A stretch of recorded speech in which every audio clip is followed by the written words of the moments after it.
Welcome to Sermons in the Park, a ministry exploring biblical truth from the Word of God, focusing on the truths that help us in our daily walk with Christ in every aspect of our lives. Now, here is your Reverend, Jamie McCaskill. Hello, brothers and sisters, and welcome back to an all-new Sermons in the Park. As always, I am your Reverend Jamie McCaskill.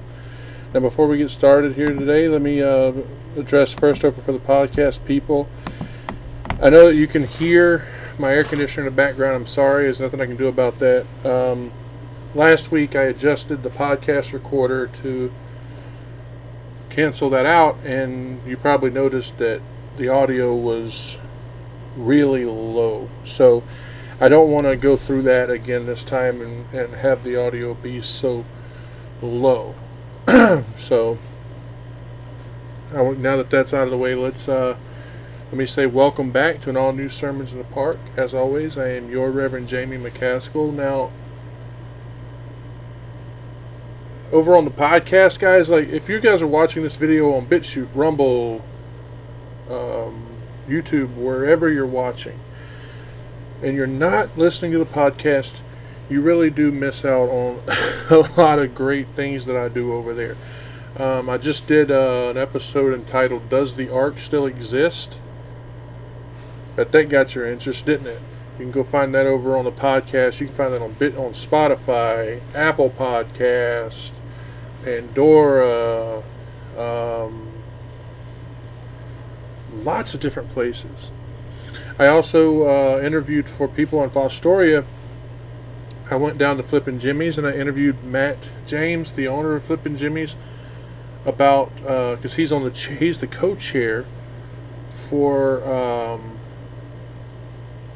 the St. Wendelin Mini Fest, because they are still doing the St. Wendelin Fest. It's just on a much smaller scale. I interviewed him on that because that's coming up, I believe, next month, or July, I believe it is. It's all over there on that podcast episode. And I did a couple other ones. None of them are coming to my mind right now, but I've done like 2 recently. So go check all those out. Get over there on the podcast exclusives and listen in, because you know I have a lot of fun doing those, and I'd like for you guys to tune in and listen. But that's not what we're here for today. Here today we're for we're over here on Sermons in the Park and the videos, and also on any Sunday sermon wherever you listen on the podcast or on video. What we do here is the book by book, chapter by chapter, verse by verse breakdowns, right? And that's what this is for. So before we get started, let's bow our heads and thank our Heavenly Father for all the great and wonderful things that He's given us. Father, we come to you today once again, like we always do, just to say thank you. Thank you for all the great and wonderful gifts that you've given us. You've given us the gift of breath, that we're able to get out of bed and walk around. You give us all these things. You give us blue skies. You give us rain. You give us birds. You give us all the different types of animals, squirrels, cats, dogs. All these things are all gifts from you, and we thank you, Father. We thank you for this beautiful things that we see when we wake up early enough in the morning to see the sunrise, and we get to see your hand painting the sky with the beautiful clouds. All these things are gifts from you, and we thank you. You know, sometimes, Father, we don't take the time to just stand and admire your handiwork, because the Bible tells us that nature, just the things around us show us you're there. They show us your glory, and we thank you. We thank you for the gift of your Son, Jesus, all those years ago, who died on that cross that we can have a closer relationship with you. We thank you, Father, in the name of your Son, Jesus. Amen. So, if this is your first time tuning in, like I said, we do these book by book, chapter by chapter, verse by verse breakdowns. And this week we're still in Genesis. So if you want to, if you haven't been, joining us here every Sunday, I invite you now to pause the video or podcast where you are, go back to that first one, and get yourself caught up, and then come back here to where you stopped, and we'll just continue along, because this week here we are in chapter 31, right? And we've been reading about Jacob. You know, Jacob has gone and he's met his two brides, and they've had their children. And this week, we're here in chapter 31 where we're reading as Laban becomes openly hostile towards Jacob. So God tells Jacob, he says, go home to Canaan. He says, and I will be with thee. And of course, you know, his wives, being good wives, they agree and they tell him, whatever God hath said unto thee, do. And we read that Laban, he changes the wages that he promised Jacob. He changes it 10 times. Even though God, as we read, God suffered him not to hurt me. We also read about these images, right? And I don't know if I mentioned it when we get there or not, but I'm going to mention it here, even if it's like going to become a repeated thing. When I was doing some research into it, I read that these images, some people believe that the theft of those images was what secures Jacob an inheritance. You see, in the ancient texts of the Nuzi, the gods were passed down as part of an inheritance. But heirs that do not receive the gods, they also participate in the division that was granted to, you know, the eldest son. Now, the possession of them did not represent an automatic claim to an inheritance, okay? Now, it's possible that Rachel taking these images was an extra precaution. Because remember, here she was leaving her homeland. She would not have legal claim to her father's inheritance. And because of their envy of Jacob's success, okay, Laban's sons, they grumble. They grumble because they see the depletion of their father's assets. And, of course, that would in turn hurt their inheritance, right? If Jacob heard it, right, Laban did as well. And that aggravated him to the point of an uncontrollable anger towards Jacob. And sure, that hurt. But when he saw that only Jacob was being blessed, he offered no praise, no gratitude towards God. So let us read, and just to point out, this verse, you will notice this chapter is very long. And because of that, like you know, we usually do, it'll be divided into 2 parts. We'll see where we stop when we get there. So let's go ahead and read Genesis chapter 31. We're going to read the entire chapter, verse 1, all the way to the end, verse 55. And he heard the words of Laban's sons, saying, Jacob hath taken away all that was our father's, and of that which was our father's hath he gotten all this glory. And Jacob beheld the countenance of Laban, and behold, it was not towards him as before. And the Lord said unto Jacob, Return unto the land of thy fathers, and to thy kindred, and I will be with thee. And Jacob sent and called Rachel and Leah to the field and to his flock, and said unto them, I see your father's countenance, that it is not towards me as before, but the God of my father hath been with me. And ye know that with all my power I have served your father. And your father hath deceived me, and changed my wages 10 times. But God suffered him not to hurt me. And he said thus, The speckled shall be thy wages, then all the cattle bear speckled. And if he said thus, The ringstaked shall be thy hire, then bear all the cattle ringstaked. Thus God hath taken away the cattle of your father, and given them to me. And it came to pass at the time that the cattle conceived, that I lifted up mine eyes, and saw in a dream, and behold, the rams which leaped upon the cattle were ringstaked, speckled, and grizzled. And the angel of God spake unto me in a dream, saying, Jacob. And I said, Here am I. And he said, Lift up now thine eyes, and see, all the rams which leap upon the cattle are ring-staked, speckled, and grizzled. For I have seen all that Laban doeth unto thee.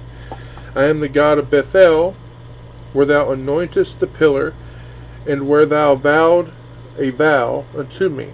Now arise, get thee out from this land, and return unto the land of thy kindred. And Rachel and Leah answered and said unto him, Is there yet any portion of inheritance for us in our father's house?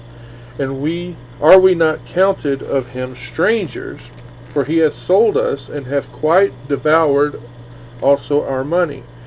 For all the riches which God hath taken from our father, that is ours, and our children's now then. Whatsoever God hath said unto thee, do. Then Jacob rose up and set his sons and his wives upon camels, and he carried away all his cattle and all his goods which he had gotten, the cattle of his getting which he had gotten in Padan Aram, for to go to Isaac his father in the land of Canaan. And Laban went to shear his sheep, and Rachel had stolen the images that were her father's. And Jacob stole away unawares to Laban the Syrian, and that he told him not that he fled. So he fled with all that he had, and he rose up and passed over the river and set his face towards Mount Gilead. And it was told Laban on the third day that Jacob was fled. And he took his brethren with him, and pursued after him 7 days' journey, and they overtook him in the Mount Gilead. And God came to Laban the Syrian in a dream by night, and said unto him, Take heed that thou speak not to Jacob either good or bad. Then Laban overtook Jacob. Now Jacob had pitched his tent in the mount, and Laban with his brethren pitched in the mount of Gilead. And Laban said to Jacob, What hast thou done, that thou hast stolen away unawares to me, and carried away my daughters as captives taken with the sword? Wherefore didst thou flee away secretly, and steal away from me, and didst not tell me, that I might have sent thee away with mirth and with songs, with tabrets and harp, and hast not suffered me to kiss my sons and my daughters? Thou hast not done foolishly in so doing. Or thou hast now, sorry. It is in the power of my hand to do you hurt. But the God of your father spake unto me yesternight, saying, Take thou heed that thou speak not to Jacob either good or bad. And now, though thou wouldst needs be gone, because thou sore longest after thy father's house, yet wherefore hast thou stolen my gods? And Jacob answered and said to Laban, Because I was afraid, for I said, Peradventure thou wouldst take by force thy daughters from me. With whomsoever thou findest thy gods, let him not live. Before our brethren discern thou what is thine with me, and take it to thee, for Jacob knew not that Rachel had stolen them. And Laban went into Jacob's tent, and into Leah's tent, and into the two maidservants' tents, but he found them not. Then went he out of Leah's tent, and entered into Rachel's tent. Now Rachel had taken the images, and put them in the camel's furniture, and sat upon them. And Laban searched all the tent, but found them not. And she said to her father, Let it not displease my lord, that I cannot rise up before thee, for the custom of women is upon me. And he searched, but found not the images. And Jacob was wroth, and showed with Laban. And Jacob answered and said to Laban, What is my trespass? What is my sin, that thou hast so hotly pursued after me? Whereas thou hast searched all my stuff, what hast thou found? Of all thy household stuff. See it here before my brethren and thy brethren, that they may judge betwixt us. This 20 years have I been with thee. Thy ewes and thy she-goats have not cast their young, and the rams in thy flocks have I not eaten. That which was torn of beasts I brought not unto thee. I bear the loss of it, of my hand didst thou require it, whether stolen by day or stolen by night. Thus I was in the day, the drought consumed me, and the frost by night, and my sleep departed from mine eyes. Thus have I been 20 years in thy house. I served thee 14 years for thy 2 daughters, and 6 years for thy cattle. And thou hast changed my wages 10 times. Except the God of my father, the God of Abraham, and the fear of Isaac had been with me, surely thou hadst sent me away now empty. God hath seen my affliction, and the labor of my hands, and rebuked thee yesternight. And Laban answered and said unto Jacob, These daughters are my daughters, and these children are my children. These cattle are my cattle, and all that thou seest is mine. And what can I do this day unto these my daughters, and unto their children, which thou have borne?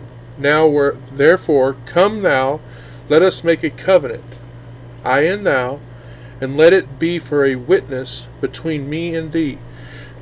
And Jacob took a stone, and set it up for a pillar. And Jacob said unto his brethren, Gather stones. And they took stones, and made a heap. And they did eat there upon the heap. And Laban called in, well, butcher this name, Yegar Sahadutha. But Jacob called it Gilead. And Laban said, This heap is a witness between me and thee this day. Therefore was the name of it called Gilead. And Mizpah, for he said, The Lord watch between me and thee, when we are absent one from another. If thou shalt afflict my daughters, or if thou shalt take other wives beside my daughters, no man is with us. See, God is witness betwixt me and thee. And Laban said to Jacob, Behold this heap, and behold this pillar, which I have cast betwixt me and thee. This heap be witness, and this pillar be witness, that I will not pass over this heap to thee, and that thou shalt not pass over this heap and this pillar unto me for harm. The God of Abraham and the God of Nahor, the God of their father, judge betwixt us. And Jacob sware by the fear of his father Isaac. Then Jacob offered sacrifice upon the mount, and called his brethren to eat bread, and they did eat bread, and tarried all night in the mount.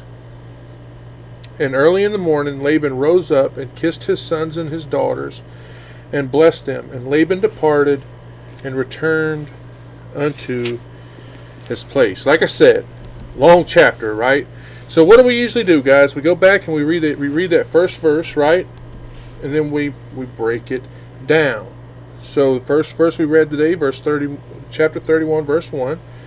And he heard the words of Laban's sons, saying, Jacob hath taken away all that was our father's, and of that which was our father's hath he gotten all this glory. It says, and he heard the words of Laban's sons.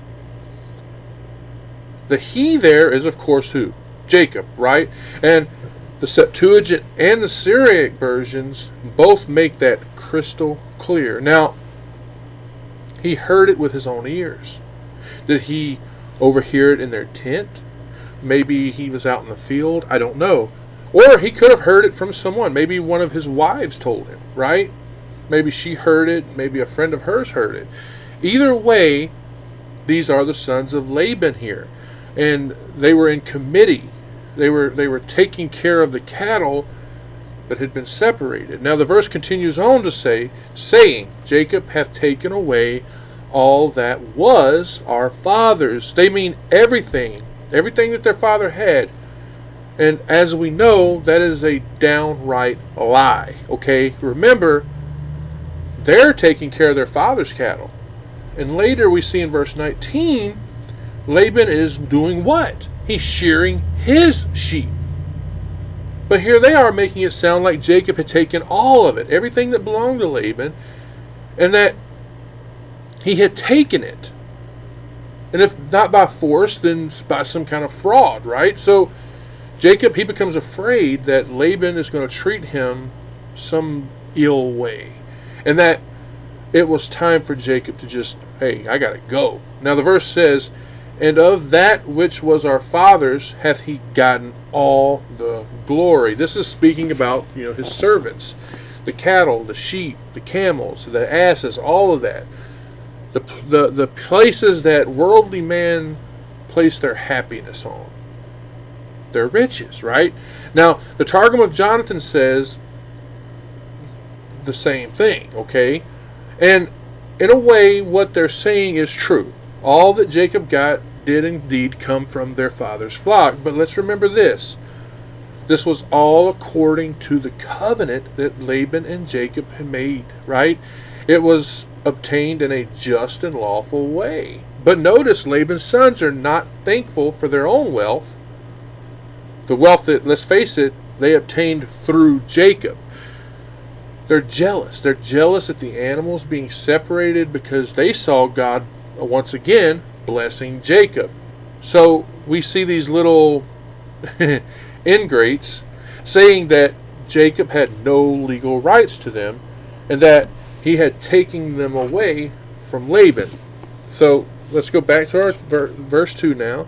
It says, and Jacob beheld the countenance of Laban, and behold, it was not towards him as before. Notice it says he beheld the countenance of Jacob. So just by looking at Laban, he was able to see, Laban just wasn't looking at him the same way he used to. So he knew what the sons believed, that Laban knew the same thing. So what did he think about it? What should Jacob expect because of it? The verse says, and behold, it was not towards him as before. Laban was not talking to Jacob. He didn't blame him for stealing. He did not say that Jacob dealt with him falsely. But he was uneasy because of how his children were acting, right? He had a sour look on his face, maybe an envious look, sad, surly, disappointed, all those things. So Jacob knew this was not good. So he thought, maybe it's best if I just leave as soon as I can. And I also think that he went to God and he asked God, hey, what should I do? Like we see in the next verse. Take a look. Verse 3 now. And the Lord said unto Jacob, return into the land of thy fathers, and to thy kindred, and I will be with thee. It says, and the Lord said unto Jacob. This is God, of course, answering Jacob's prayer. Maybe God just sees that, Jacob's having a difficult time here. And he sees that, he's able to see that he's discouraged, right? He comes to him and he gives him encouragement, instructions on what he should do. He tells Jacob, return into the land. This is, of course, talking about his home, the land of Canaan, the land that God gave to Abraham and Isaac. Back when Jacob was seeking to leave, and at the end of his contract, God's timing was not right? And now it was.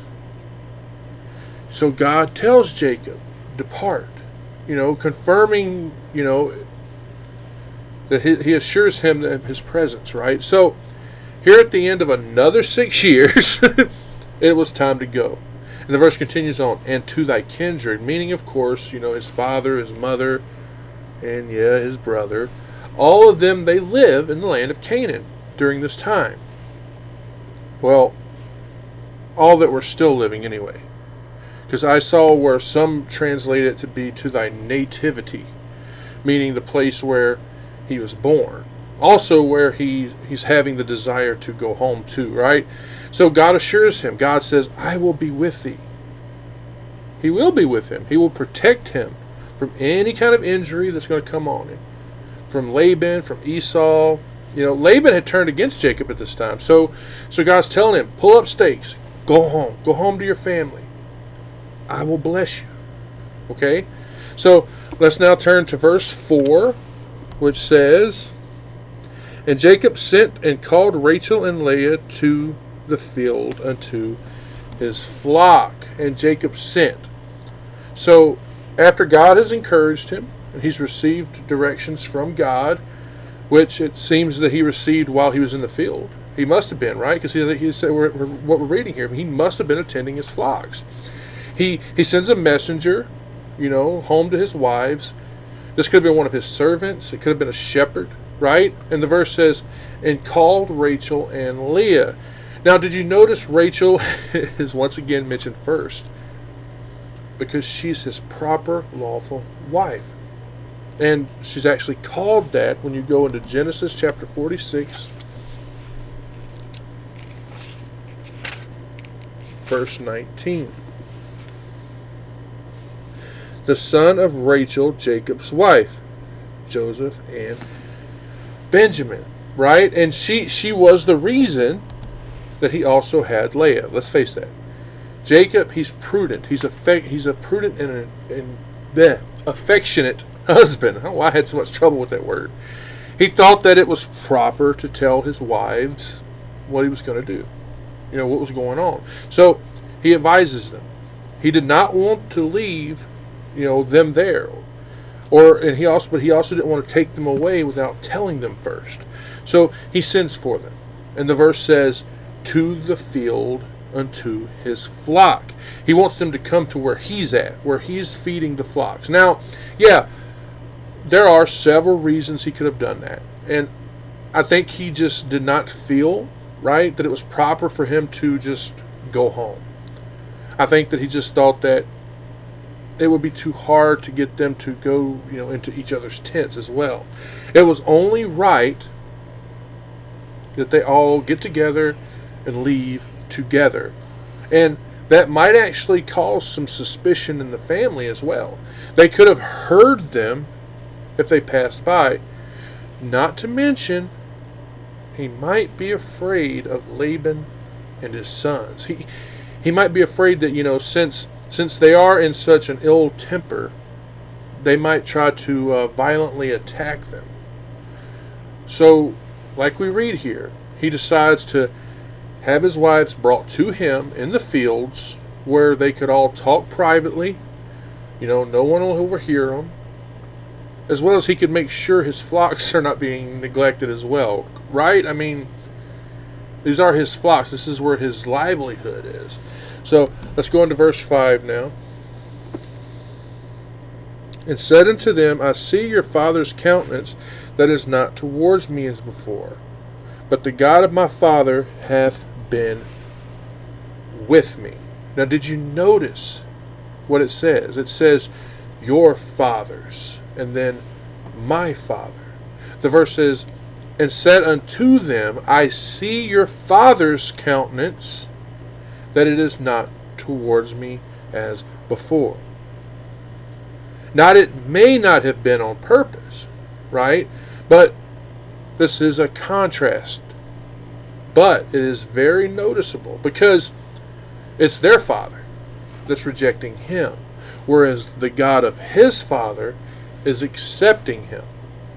Also notice, no mention at all of the brothers, the sons of Laban, of what they had said. He doesn't say it. And the verse goes on to say, but the God of my father hath been with me. Not only was God with him, supporting him when he was in trouble, but he was also helping him to prosper, to succeed in all of his affairs. And he had appeared to him. He had encouraged him, go home, right? In the next few verses, we're going to see Jacob explain it all. Jacob tells us, how his service to Laban had been, how it had been met with these, changes in the wages. I mentioned that earlier. And these changes were intended to do what? To cripple him in his own enterprises. But you see, God intervened. God blocked the hurt, as well as overriding all the changes with the prosperity. So, let's go on into verse 6. And ye know that with all my power I have served your father. He says it right there, doesn't he? He says, and ye know that with all my power I have served your father. Jacob did what was right. He served Laban, and he did it faithfully. He did it upright, with diligence, with wisdom, with prudence, with all might, and contriving the best methods. He spared no pain, day or night, to take care of Laban's flocks. In case of his substance, right? To increase, I should say. He did it to increase his substance. His wives, of course, they would have bore witness to all of this for the past, 20 years. So here we see him appealing for the truth, that there was no justified reason for the way that Laban is treating him. God had made it clear, right, that all was not well between him and Laban. There was no way to speak privately with his wives, especially if Laban's around. So, like I said, he calls them away from the house so that he could explain to them what he planned to do, and why, and not only what he's planning to do, but why he needs to do it. Just like we read earlier, Jacob had noticed how Laban is looking at him. He knew that, hey, trouble's a brewing, right? He knew that, hey, this is his wife's father. And I'm sure we can all agree that he did not want to lose their love for him, especially over something like this. So he explains to them in detail, hey, I kept my side of the bargain even after Laban had tricked him over and over again, okay? So let's get into verse 7 now. And your father hath deceived me and changed my wages 10 times. But God suffered him not to hurt me. So the verse says, and your father hath deceived me. Specifically here, he's talking about the bargain that they made concerning, the cattle, which was after 14 years of servitude for 2 wives, right? It says, and changed my wages 10 times. Now we know that it was 10 times. But if you look through the Bible, the number 10 is just used as a way of saying many times. So this could just mean many times. I want you to take a look at something with me. Leviticus chapter 26, verse 26.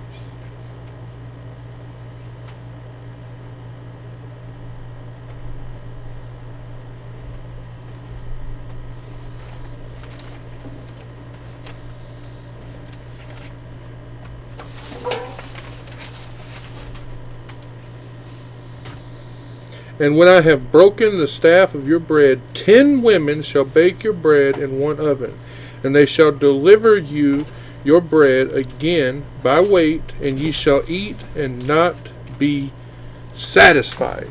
Or, who knows? Maybe it actually means 10 times, because he does repeat it when he's speaking to Laban, right? That's going to be down in verse 41.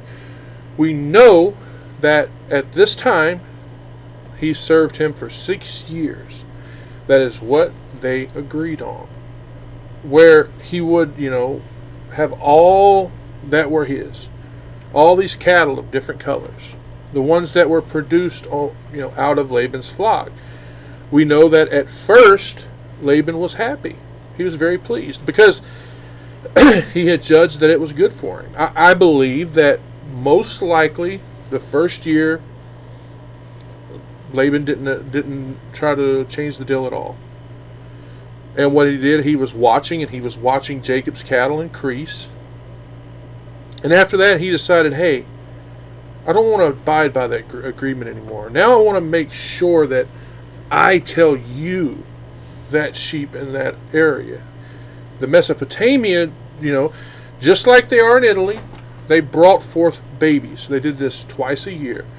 So that tells us that 10 times in 5 years they gave birth. Laban, he changed Jacob's wages each time.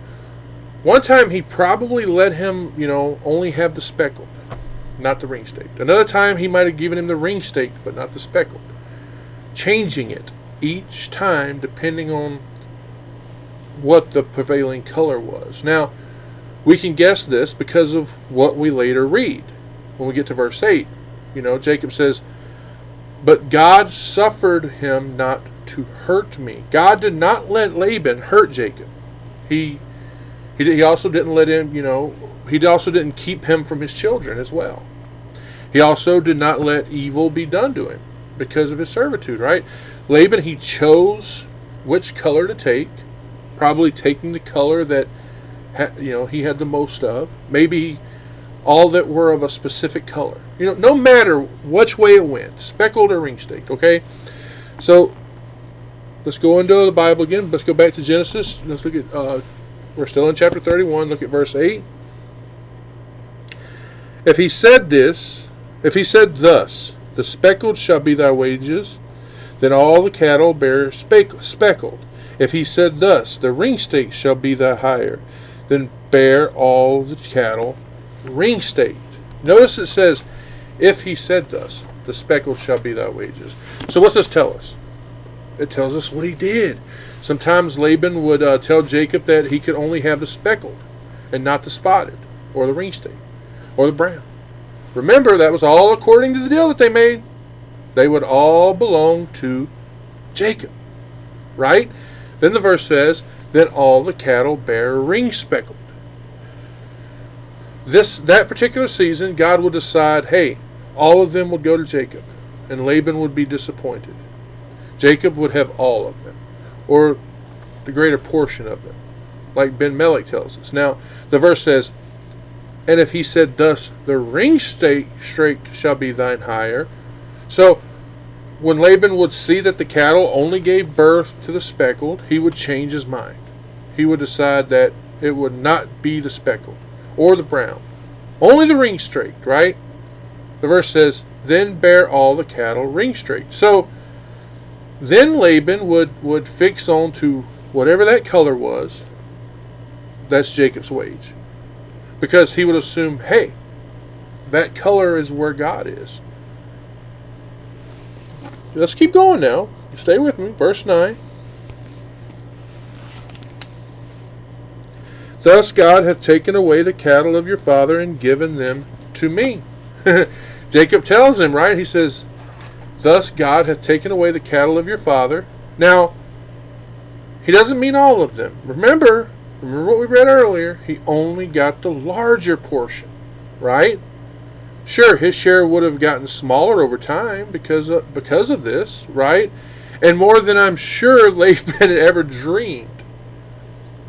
Okay? So he says, and gave them to me. Gave them to me. Think about this. Everything around us belongs to God. He's the one who created it. All of it. He's the one who gives it to whoever he wants.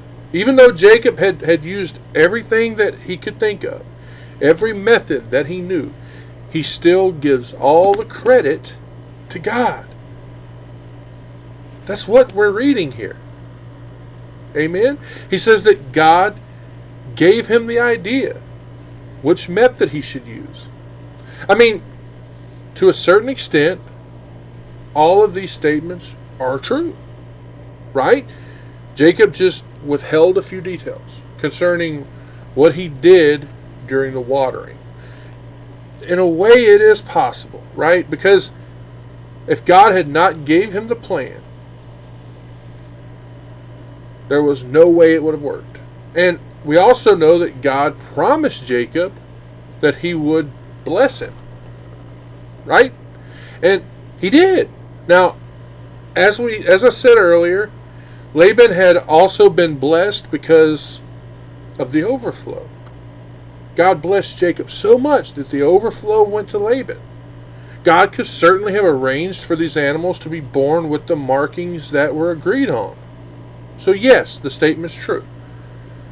We just read that Jacob is trying to justify what he did to his wives. So let's go to verse 10 now. And it came to pass at that time that the cattle conceived. But I lifted up mine eyes, and saw in a dream, and behold, the rams which leaped upon the cattle were ring-straight, speckled, and grizzled. Let's talk about this just a little bit more. It says, and it came to pass at the time that the cattle conceived. Now, if you remember, we talked about this a few weeks ago, about how they would breed twice a year. So, was this in the spring? I don't know. Was it in the fall? We have no idea, and we'll never know, because it doesn't say here. Now, what we read here was probably at the beginning of that 6 years. Or maybe it was before Laban and Jacob had even made the deal. Okay? We see that it was an instruction on how to make the deal. Because the verse says, I lifted up mine eyes and I saw in a dream. A dream. He means it was a vision at night. The verse says, and behold, the rams which leaped upon the cattle were ring-straight, speckled, and grizzled. So he's saying that because of this particular vision, he understood that it meant that the cattle would give birth to babies that would also be like the rams, ring straight. And that is why he made the agreement with Laban. Now remember, Laban's rams were white. So he knew that it did not mean the rams were that color. And that's why he knew that the cattle would bring forth ring straight babies.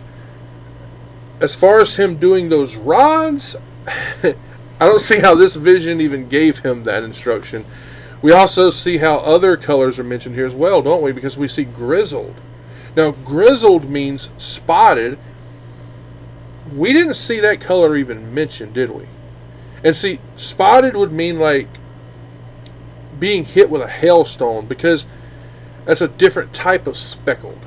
Because speckled is white with black spots, whereas grizzled or spotted is black with white spots. I know I'm being picky, but it is different, right? So, anyway, let's go to verse 11. And the angel of God spake unto me in a dream, saying, Jacob. And I said, Here am I. And we see that right there at the start, we see this whole thing where it says, and the angel of God spoke unto me in a dream. I'm sure I do not need to say this, but I will try anyway. This is the same dream we just read about. And this angel here is the same as we see called the angel of the Lord. And if you've been following me long enough, you know who I think this is, right? This is not some created angel. This is the eternal one, the Son of God, who is called God after this. The same one that Jacob makes his vow to, which shows us that this is not an angel, because this is God. And Ben Melech also agrees here. Now I like this part right here. The verse says, saying Jacob, and I said, Here am I. This is kind of one of those moments, right, where someone calls you out, right, and you say, I'm right here, right? The angel called out to Jacob, and Jacob answers. This shows he's ready to do whatever God tells him to do. Verse 12 now. And he said, Lift up now thine eyes, and see all the rams which leap upon the cattle are ring-straight, speckled, and grizzled, for I have seen all that Laban doeth unto thee. So it starts off with, and he said, Lift up now thine eyes, and see. We know, or we should know, that this is all in that vision. Jacob was still dreaming. But it was so imprinted on his mind that he was spoke to, and he was told to look, take notice, right? The verse says, and the rams that leap upon the cattle are ring-straight, speckled, and grizzled. This assured him this is what those ewes would give birth to, and that this is what he should agree to for Laban to hire him, right? And it gives us the idea that there had been some length of time between the dream here and him agreeing to what the wages that him and Laban would discuss. Sure, you could say that it was unclear. Sure, this could have been after the bargain was even made. Okay, but either way, he had the assurance, right, that God endorses what he set out to do. It's successful, right? And then the verse says, "For I have seen all that Laban doeth to thee." You see, God saw the way that Laban was treating Jacob. He saw how Laban tricked him. He made him work for 14 years to get his wives. And remember, he did not pay him. No, he didn't. Laban, he took advantage of Jacob. Jacob was modest. Laban, he used it to get him to fix his own wages. I believe that he had some clue Jacob would undercut himself, and that he would ask for less than what Jacob would have even offered to him. So, go to verse 13 now. "I am the God of Bethel, where thou anointest the pillar, and where thou vowest a vow unto me. Now arise, get thee out from this land, and return unto the land of thy kindred." Right there, do you see that? Look at that verse right there, because the angel tells him, it says, "I am the God of Bethel." Right there. It says the angel of God identifies himself as the Lord. He tells Jacob, right? He tells him he tells him about that encounter that we saw back in verse 28. The same angel that appeared to Jacob in a dream back then, at the beginning of his 6 years, comes to him now at the close of it, telling him that he is the God of Bethel, meaning the God who appeared to him at Bethel.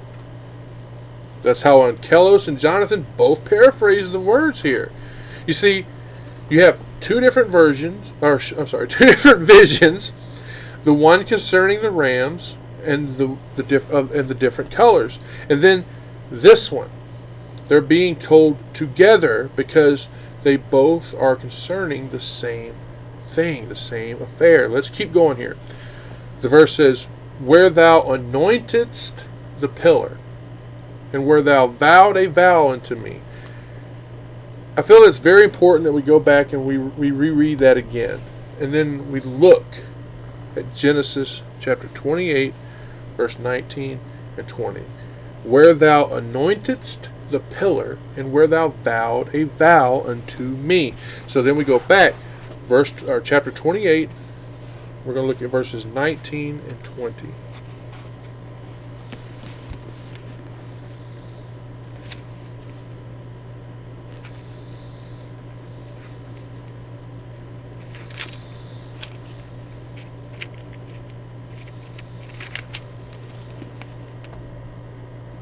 "And he called the name of that place Bethel, but the name of that city was called Luz at the first. And Jacob vowed a vow, saying, If God will be with me, and will keep me in this way that I go, and will give me bread to eat, and raiment to put on."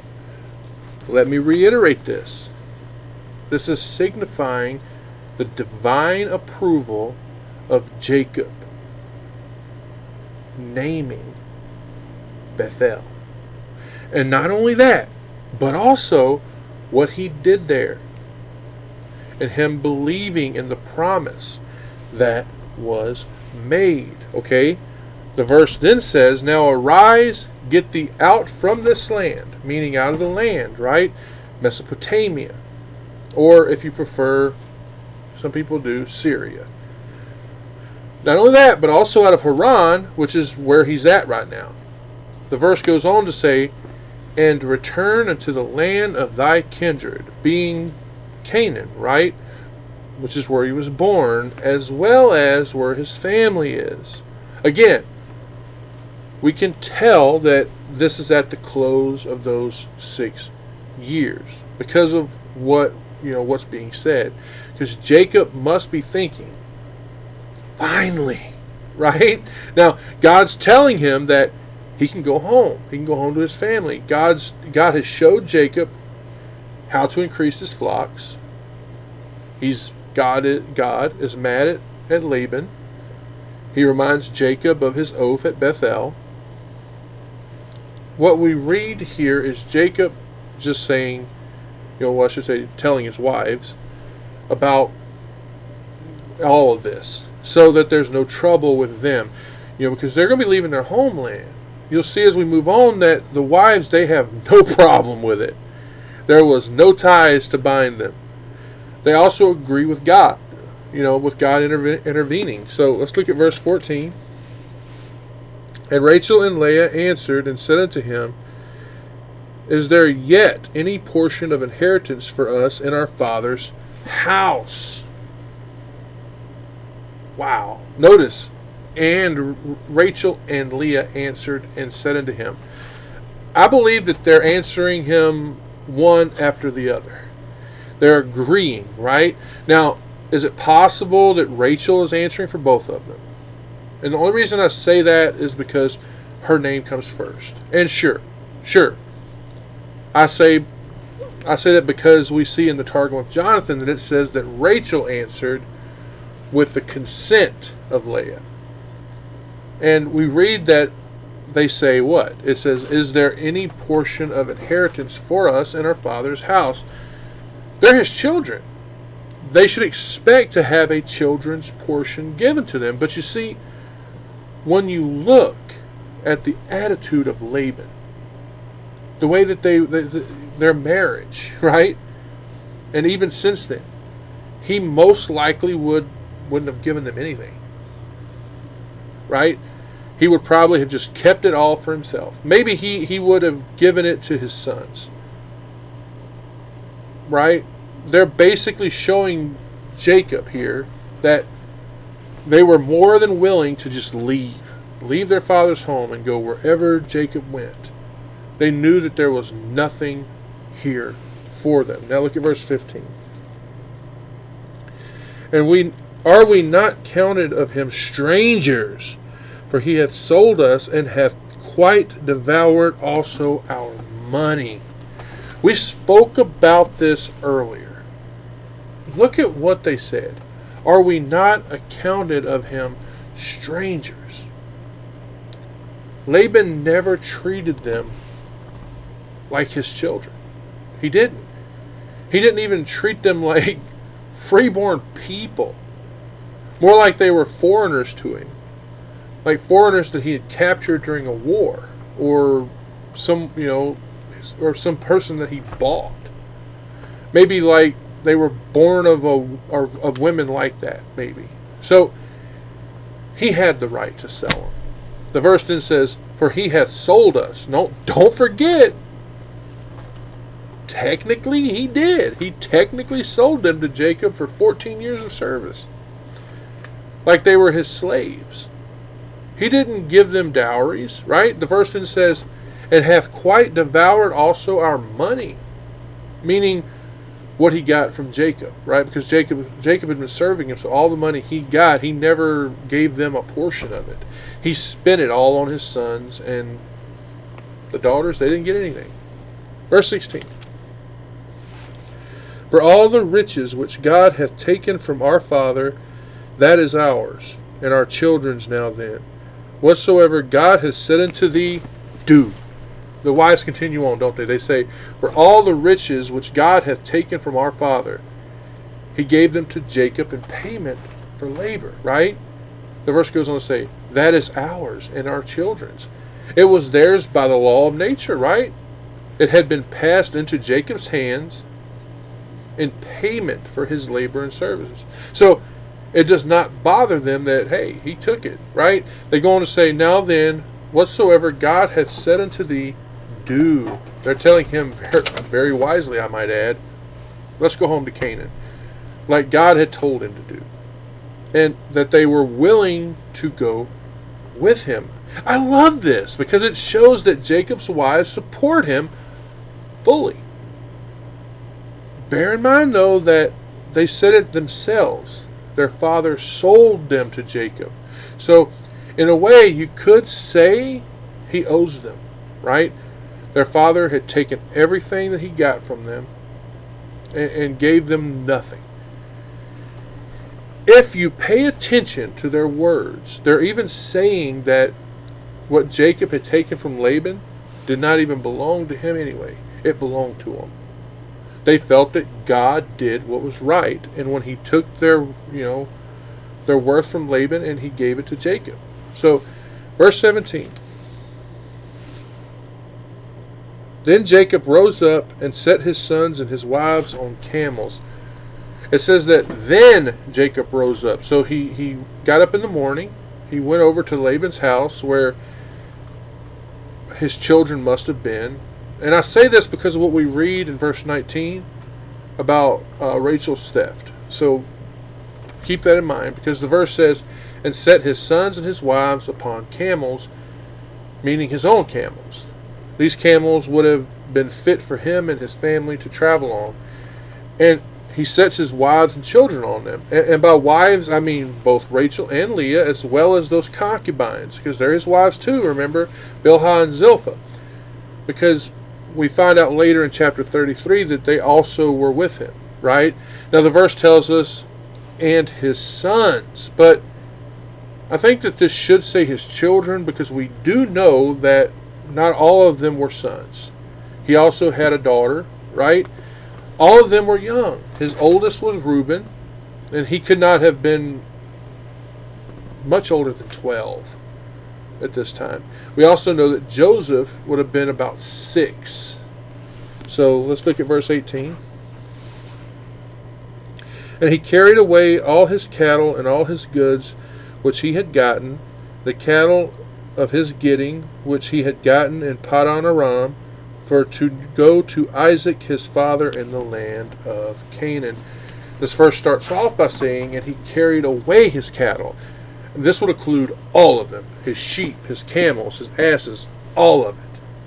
If you look at the Jewish writings, okay, we see that he had over 5,500 head of cattle. Right? Now, the verse goes on, and all the goods which he had gotten, meaning all of his other stuff. That would have included his men servants, his maid servants, his gold, his silver, whatever else he had, right? And then the verse says, the cattle of his getting, which he had gotten in Paddan Aram, which means Mesopotamia, okay?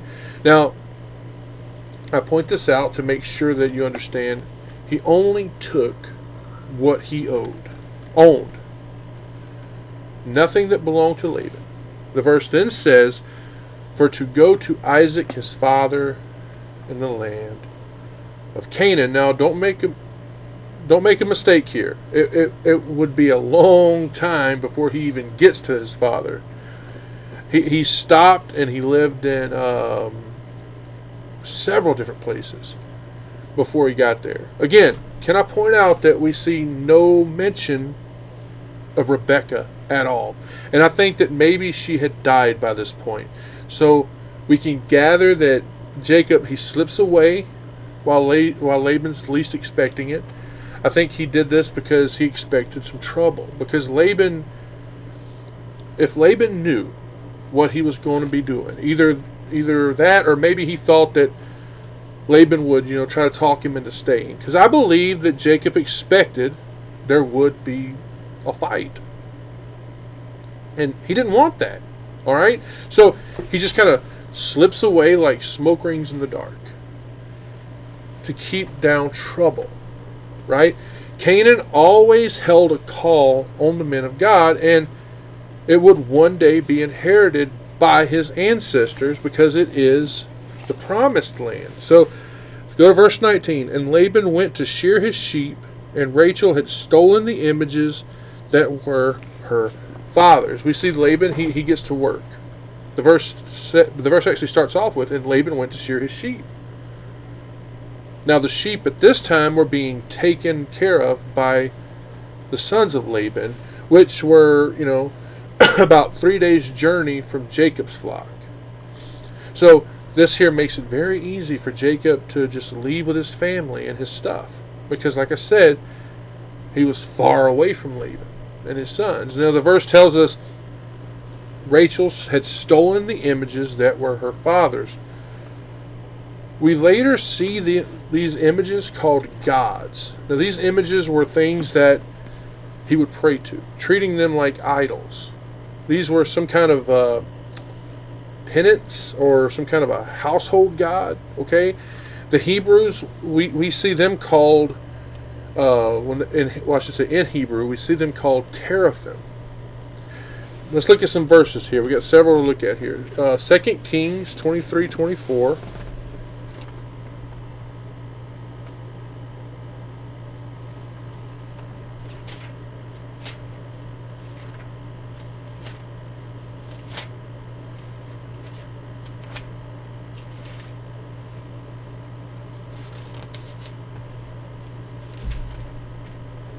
Second Kings 23:24 says, "Moreover, the workers with familiar spirits, and the wizards, and the images, and the idols, and all the abominations that were spied in the land of Judah and in Jerusalem, did Josiah put away, that he might perform the words of the law, which were written in the book that Hilkiah their priest found in the house of the Lord." And then if we go to Ezekiel, we'll look at chapter 21, verse 21.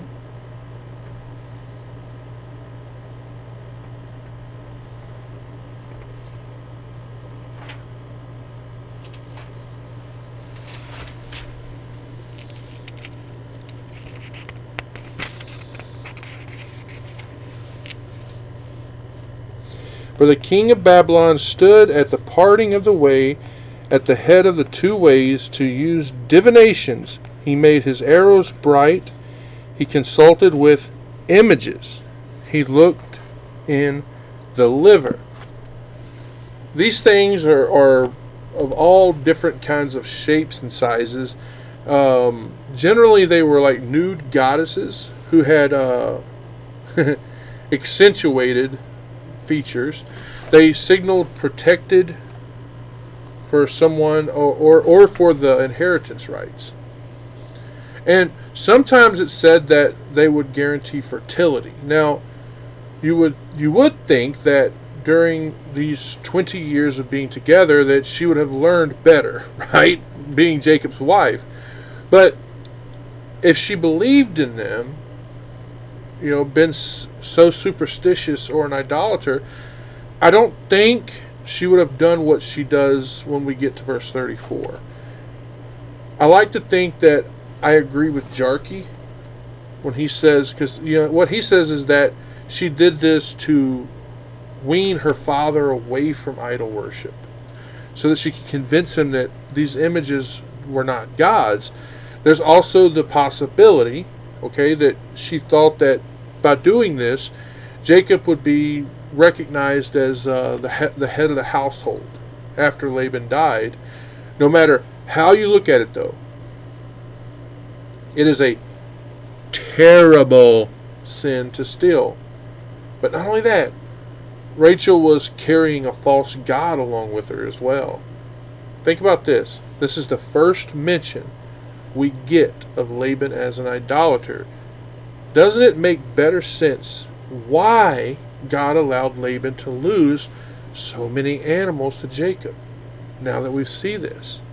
Anyway, this is why we later see God is angry with Rachel. So let's go to verse 20 now. "And Jacob stole away unawares to Laban the Syrian, in that he told him not that he fled." So Jacob stole away unawares to Laban, meaning he left without Laban knowing about it. Jacob was too cunning for Laban. Even with all of his astrology, all of his superstitions, all of that stuff, he didn't see this coming, though, did he? You see, Syrians are addicted to astrology and superstition. They think it gives them foresight. I also saw where some think that this means that he stole away the heart of Laban, meaning the things he had in his heart, right?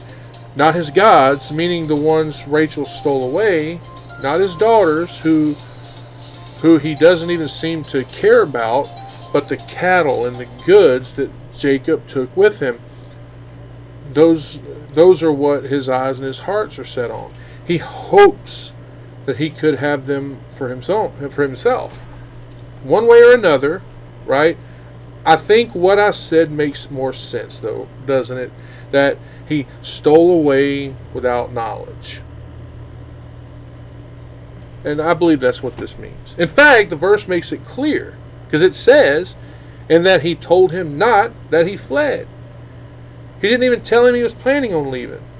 Like I said, I think he did this out of fear of what Laban would do. He didn't show the courtesy that he had done before. No, he just quietly drifts away at the right time. This was not some simple peace out. No, this was Jacob and all of his entourage just leaving. One of the reasons that I think that he was afraid of what Laban would do was because of how gruff Laban was, right? And it was filled with enough hostility for Jacob to think, hey, there's going to be some kind of retaliation here. So he did what he had to do. He escaped the way that he just left. Verse 21. So he fled with all that he had, and he rose up and passed over the river and set his face towards the Mount Gilead. So he fled with all that he had. All that he had. That is, of course, being his wives, his children, his cattle, everything he owned. Right? And then we see, and he rose up and passed over the river. When you look at the Targum of Jonathan, it tells us that this was the river Euphrates, which, of course, is between Mesopotamia and Canaan, which is the area that is south of Galilee, to the east of the Jordan River. The verse then says, and set his face towards the Mount Gilead. So, as he traveled, he set his course that way. That's the way he headed. He was going that way. Because the Mount Gilead was the mountain on the border of the land of Canaan. Its neighbors, Lebanon, which was a very fruitful country, got its name from that. Anyway, it's called Gilead in anticipation for the name that we're about to see it given. Because, the heap of stones that would be laid there as a witness, if you will, of an agreement between Laban and Jacob. The mountain would later be known as the way home to Canaan. It's neat that the Sea of Galilee on the other side is near Jordan. Alright, verse 22. And it was told Laban on the third day that Jacob was fled. Now, did you get that? It had been 3 days before Laban even found out they left. Before he was even told. We don't know for sure, though. It could have been a neighbor. It could have been one of his servants that decided to stay. Either way, the flocks that he went to go shear, that was 3 days away from Jacob. There was no way for him to find out any sooner. Now, I'm sure you remember from last week, we discussed how large an area this was. And I said there was no way for Laban to find out any sooner, okay? Their cattle was spread out over a very great distance. So Laban, he had one good head start, I should say, on Laban here. So let's go to verse 23. And he took his brethren with him and pursued after him 7 days' journey, and they overtook him in the Mount Gilead. Do you see how long it took Laban to catch up? It says 7 days' journey. Remember, Laban is just him and a band of people. They're not burdened down with, possessions, animals.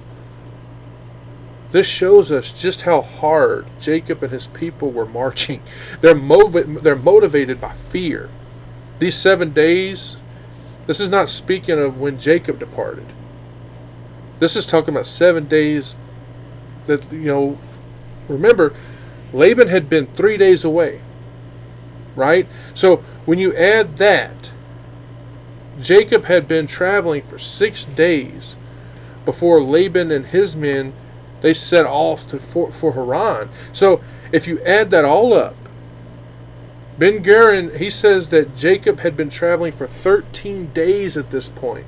Laban, he could, of course, like I said, travel faster because he's not slowed down because he's not driving cattle. So we see that he overtakes him at Mount Gilead, which is said to be over 380 miles away from Haran. Verse 24 now. And God came to Laban the Syrian in a dream by night, and said unto him, Take heed that thou speak not to Jacob, either good or bad.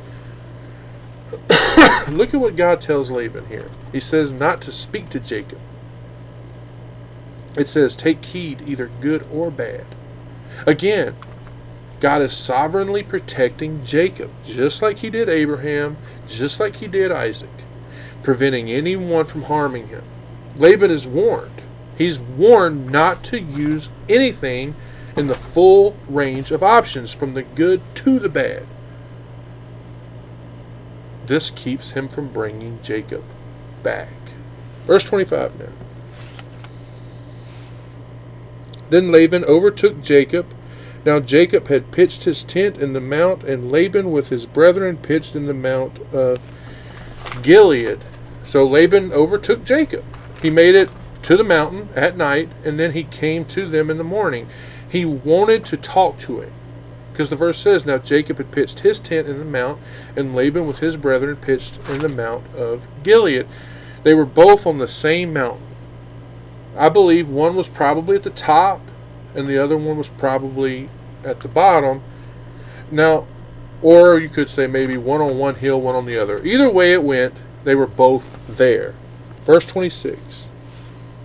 And Laban said to Jacob, What hast thou done, that thou hast stolen away unawares to me, and carried away my daughters as captives taken with the sword? And Laban said unto Jacob. So we know by this time that the two men meet up. Could have been somewhere between the two tents, for all we know. Okay? The verse goes on to say, What hast thou done? He's asking him what evil he committed, what folly he was guilty of, what could have caused him to take steps like this. And this tells us that Laban saw no reason for him to have done something like this. Remember what he said back in verse 20? He asked him, that thou hast stolen away unawares to me. He says, my daughter as captives. Isn't this an odd statement? Because this seems to suggest that he didn't think that his daughters would have agreed to leave. That he must have taken them under duress. Because it says, and carried away my daughters as captives taken with the sword. You know, robbers would of course do this. They would plunder their neighbors or whoever and carry away their wives and their daughters. So Laban, he represents Jacob this way, as a thief, as a robber, that not only had Jacob, stolen from him, but he'd also taken away his goods and even his false gods, and of course carried away his daughters against their will. All of these claims are false, especially the later one, right? The daughters had left on their own. They decided to go with him. It was with full consent, right? We then see in the next couple of verses, we see Laban, he protests. He says that he had the right to arrange a send-off party, if you will, for his family. He uses this to rebuke Jacob for his thoughtlessness. Verse 27. Wherefore didst thou flee away secretly, and steal away from me, and didst not tell me that I might have sent thee away with mirth, and with songs, with tabrets and harp? Wherefore didst thou flee away secretly, and steal away from me? He's acting like he would have been okay with him leaving if he had only just told him about it. Also, why he was leaving. So he's saying that there was no reason to sneak away, if you will, like a thief, like he did something embarrassing. The verse then says, and didst not tell me that I might have sent thee away with mirth, and with songs, with tabret and harp. Again, he's pretending. He's pretending that he would have just allowed him to leave. Like he would not, not only would he have dismissed him from service in an honorable way, but he would have done it with cheer and pleasantry. He would have gotten together the band, right, and had music and singers, and they would have played music and tabrets and harps. So they would have thrown a party, a concert, if you will, that would have had singing and music. A way of showing, hey, he's leaving on good terms. Now, I cannot speak to the fact that this is or is not some kind of a custom from the time. But the way that this is spoken of, it just seems odd. Think about it. When was the last time you had a friend or a relative leave and there was not some kind of grief and tears? Right? Does this not show how carnal-minded Laban is? He had such little sense of religion. And he's acting in a way that's very hypocritical. I can point out that he does not seem to remember that he sold his daughters to Jacob. He had no right to them at all. Anyway, he's saying in this verse that he would have thrown a party for them if he had known they were leaving. But really, would he? Would he really have allowed them to leave? Or would he have tried to stop them? You know? So, verse 28. And hast not suffered me to kiss my sons and my daughters, thou hast now done foolishly in so doing. Starts off right there. And hast not suffered me to kiss my sons and my daughters. He's saying that Jacob didn't even allow him to say goodbye, which would have been done with a kiss, like it is sometimes today. I'm sure I do not have to give you another reason on why, but when he says son, he actually is speaking of his grandsons, okay? In fact, the Targum of Jonathan, we see him say, my daughter's sons. And of course, his daughters would have been, Rachel and Leah. And then also you had Dinah, his granddaughter. He says, thou hast done foolishly in so doing. He would have Jacob believe that, he was a loser by this particular step that he took, as well as excusing himself to danger, exposing himself to danger. Remember, Laban had the opportunity to kill him if he wanted to, but I think Jacob knew what he was doing, and he was the wisest one in this argument, right? He's following the direction of God. Now let's go to verse 29. It says, it is in the power of my hand to do you hurt. But the God of your fathers spake unto me yesternight, saying, take thou heed that thou speak not to Jacob either good or bad. Right there at the beginning. It's in my power, right, to do you hurt. All of them. Jacob, his wives, his children, his servants, all of them. Because none of them would be able to stand against Laban and all these men that he brought with him. That's why the Targum of Jerusalem paraphrases it this way. I have an army and a multitude, a large force, which Jacob could not withstand. Laban had a high opinion of himself, of his superior power, his strength. He's saying Jacob would not have been able to escape him. The verse then goes on to say, but the God of your fathers spake unto me yesternight, meaning the night before, or the other night. That's the way we would say it, right? It had not been long ago. Of course, we know that by father, he could mean either Isaac, his father, or Abraham, his grandfather, because God was the Lord of both of them. He's the one that came to Laban and told him. This right here also strengthens our knowledge that yes, Laban was an idolater. He adhered to the gods of his grandfather, Terah, the one that Abraham departed, the one Laban showed respect to.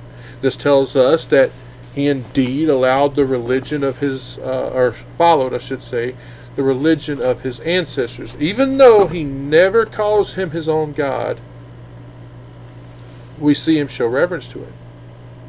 He was influenced by his speech. He says, saying, take heed that thou spake not to Jacob either good or bad. This would mean a lot as far as honoring Jacob, but it was for sure against Laban's interest here, wasn't it? He couldn't keep it to himself. I have no doubt that in his mind, it showed him to be more powerful than Jacob. If he had not been restrained by the God of Abraham, the God of Isaac, the God of Jacob. Verse 30 now. And now though thou wouldst need be gone, because thou sore longest after the Father's house, yet therefore hast thou stolen my gods. Notice, once again, wherefore hast thou stolen my gods? He's wanting to return. Him wanting to return home to Canaan excuses him for leaving without notice, but it doesn't excuse his theft of the teraphim. Laban is his thorough search for this idol once again shows us how important they were to him, that he was a pagan worshiper. And again, let me say that he is in fact giving a good argument here. And hey, he didn't lie. He would have put hands on Jacob if God hadn't intervened. Again, I want to point this out. He calls God Jacob's God, not his. Laban, he worships these false gods, the ones made by the hands of men. He tells Jacob, even if you had to go, why did you steal my gods? And again, good question. Jacob doesn't need them. God was not made by human hands, was he? Alright, so I think we're going to end here on verse 31. Verse 31 says, and Jacob answered and said to Laban, because I was afraid, for I said, peradventure thou wouldst take by force thy daughters from me. Last verse for the day, like I said. We see Jacob answer, right? He says, the verse says, and Jacob answered and said to Laban, because I was afraid. He shows him that he was afraid that if he told him, he would have done everything he could to stop him. He would also have tried to stop his daughters from leaving as well. And he would have taken his cattle. But of course, he doesn't mention the cattle, okay? Now, is this not a reasonable fear for Jacob to have? He came here to find a wife. He stayed here for 20 years under the selfish compulsion of Laban. He says, for I said, was this to himself? Did he say it to his wives? I don't know. But then we read, peradventure thou would take by force thy daughters from me. His wives, Laban's daughters, belonged to Jacob. Yes, they were Laban's daughters, but they were Jacob's wives. And now that they were given to him in marriage, they belonged to him by right. He was allowed to take them with him. Also, Laban, he had no right to detain them. All right? That was what Jacob was afraid would happen. If it had been done, right, it would have been done by force. Because, just like we saw, they wanted to leave with him. And we see Laban charge Jacob with, in leaving with his wives, he would have used force. And we know that Jacob had every reason to flee, right? Jacob, he knew what Laban had been paid, he knew what Laban would do, right? He knew that even though Laban had been paid for his daughters, he would take them. And all of those goods, he would take those too. Why? Because Laban is not an honorable man. Now, next week we'll continue along and we'll finish this. We'll finish this chapter up. So I want to thank you all for joining me here. It's always a joy and a pleasure to stand up here every week and go over the Word of God with you all. I love each and every one of you, and I pray you guys continue. And again, guys, if you don't already, go follow the podcast. There's so much more over there that I know you would all enjoy. I talk about so many different subjects that I know you're all interested in. I know you would love to hear. So thank you all for joining me here again. I pray the Lord continues to bless you and keep you. And guys, by the way, we have the shirts. If you go over on my Facebook, I share pictures of them all the time. My friend Myron, he makes them. The latest one I had a hand in, it says read the Bible. Read is in red, the Bible, and it's got a picture of a Bible.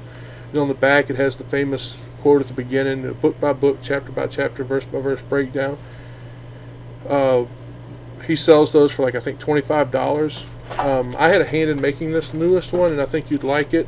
So if you go on my Facebook, look for Myron and click on his name, and you let him know you want one. He gets all the money, I get nothing for it. It has nothing to. It's just a way for you to show support for the podcast. By wearing that around, people see it and they'll ask questions. So thank you all for joining me here again. Like I said, I love each and every one of you, and I pray the Lord continues to bless you and keep you. And I'll see you all here next week for an all-new Sermons in the Park. Thank you, and God bless you. You have been listening to Sermons in the Park with Reverend Jamie McCaskill. Be sure to follow us on YouTube, BitChute, and Rumble. And as always, thank you for listening.